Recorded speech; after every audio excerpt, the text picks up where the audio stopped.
सुनबाई, ही घे 500 रुपये तुला खर्चायला. हो, हे काय?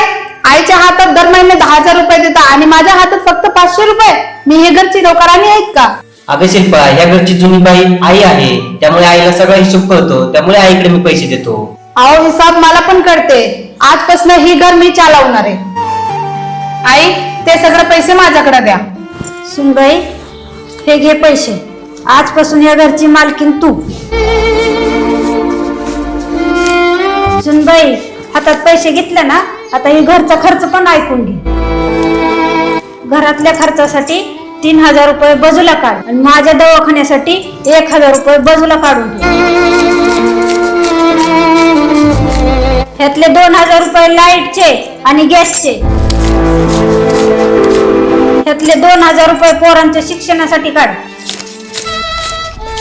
हे बघ आई, राहिलेल्या 2,000तून अनुजच्या भविष्यासाठी मी 1,000 रुपये साठवते आणि ह्यातले 1,000 रुपये तुझ्या खाऊसाठी ठेवायचे. पण सासूबाई, तुमच्यासाठी काहीच पैसे उरले नाही. सुनबाई, ही 10,000ची गाठ ही मालकीन म्हणून मिरवण्यासाठी नव्हती, तर ही आपलं घर चालवण्यासाठी होती. ह्यातून मी कधीच स्वतःसाठी खर्च केला नाही. तुला हे वजन झेपणार नाही म्हणून मी स्वतः घर चालवत होते.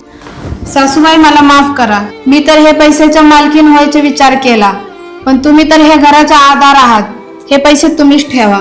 आई, मला तुमच्या सावली व्हायचे, मालकीन नाही.